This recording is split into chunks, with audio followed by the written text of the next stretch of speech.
Hello!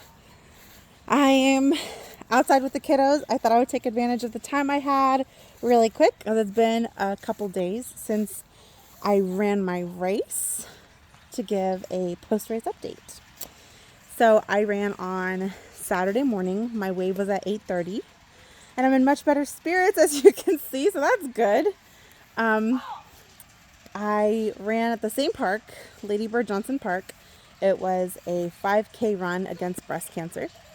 So before I share anything, I just want to say that I did run this race with a friend of mine in mind.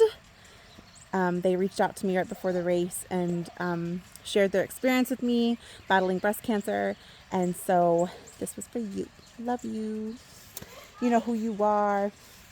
I also should mention that I had a running buddy this time. Danny actually asked to run this race with me.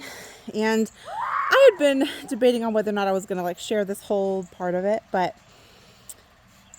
long story short, Danny and I had some long discussions about whether or not he was going to do this with me. Love my husband to death, but I really needed this journey to be like my own separate journey from him. I needed it to be something that I did for me.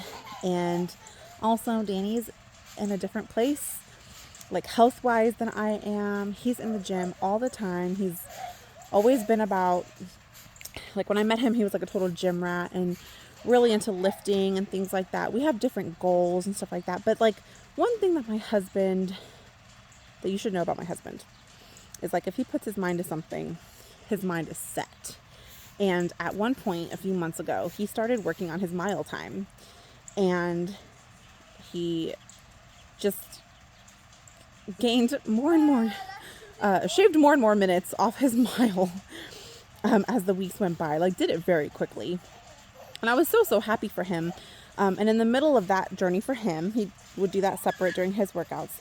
But during his journey, I decided to do this journey for me. And so two different journeys, but I just know myself, and I didn't want to have a negative experience of like being jealous, like, well, you can run a mile and I can't, kind of thing, which seems so petty, but like I'm kind of petty sometimes. And I was nervous. I was nervous to even like put that scenario on us, and like I didn't know how I was going to do, but we did it. We did it together and I loved it. And I would like to think that all factors were considered in like my success this race. One, like I shared last time, I got to rest a significant amount of time this month, out of necessity, also by choice, but mainly out of necessity.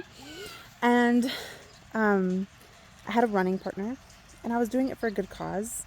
2 nights before the race, I also shared with you guys that I had a really good first day back to training, and I didn't want to ruin that build of momentum again. Like I had another surge of energy and surge of like positivity kind of come over me that night. I even posted like a brief little video about it. I was like, yeah, I did it. I ran the longest I've run.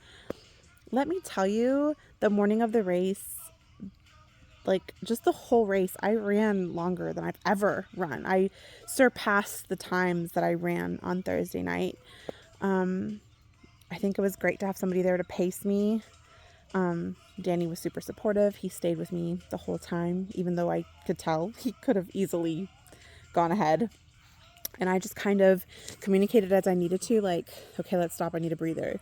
But then like throughout the race, I realized, why am I stopping? Like, I feel like it was more my mind stopping me than my body. Like my body could have kept going, but my mind was like already familiar with the park. And so it was kind of like, hey, last time you stopped here, so this is when you're ready for a break.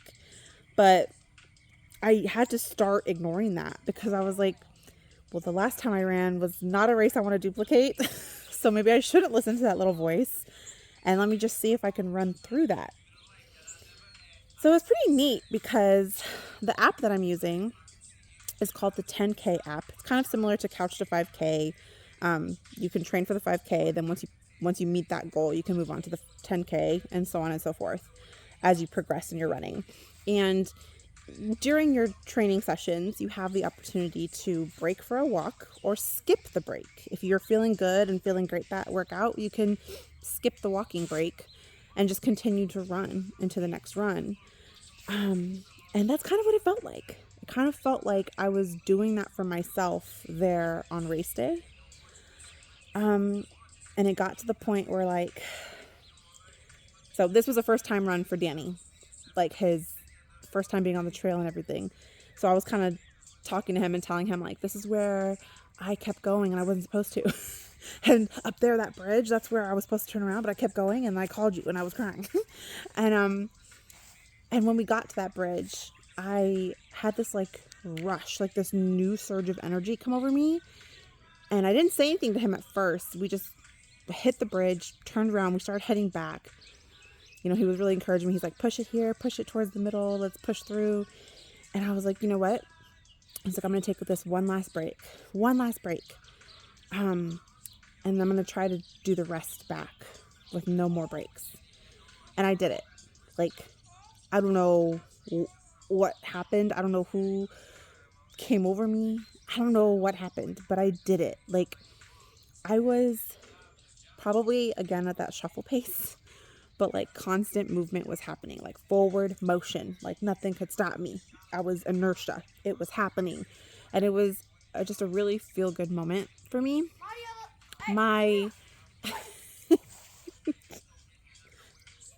They're good. I finished the race. Danny was clocking it. And my decision going into the race was based off of the first run. Like, the goal that I had for this race was based off of my first run. And I knew that it wasn't an accurate time because I had gotten lost. So I added on some time for that. I clocked my first race at about an hour and 3 to 4 minutes. And I didn't really know what to do with this race. But I thought, okay, being lost and turned around, making this phone call, getting back on track, and having passed the midpoint and running longer than I should have, all things considered, I'm going to shave off 10 minutes. I feel like that's realistic. So I gave myself 55 minutes to work with on this race. We finished in 47 minutes and some seconds that I can't remember right now. But I'll post the pictures soon. But I couldn't believe it. And I feel like this is more of an accurate depiction of like what I'm capable of. Like, I would kind of scratch January and use this as like my beginner pace. Like, this is where I'm at, and I'm happy with that. And so this is setting the tone for the rest of the year. Like, March 2024, I'm already going to be registering for my next 5K, and 47 minutes is the time to beat. My goal is probably going to shave off a couple minutes. I'm already back to training. I'm also using some stretches and massage techniques on my feet that are really, really helping me. I was able to run Thursday night before this race and do some like proper stretching and icing and stuff. And I was like not in that much pain Friday, Saturday. I was like ready for the race, like mentally, physically, everything. So things are looking good. And it just lifts my spirits. And I'm just like, again, back to that point of excitement, and it feels good to share good news. So I'm excited. And I do want to share some of how I've been training and things like that, because it's something that's worked. And I felt for a very long time that like plantar fasciitis was going to hold me back, and like back pain was going to hold me back, and motherhood was going to hold me back, but it's not. I'm still thriving, and I'm like inching towards my goals. And so I feel like if I can share my amateur tips, then I can do that, and I can help somebody else who's starting at square one. So yay for successes. Bye guys, till next time.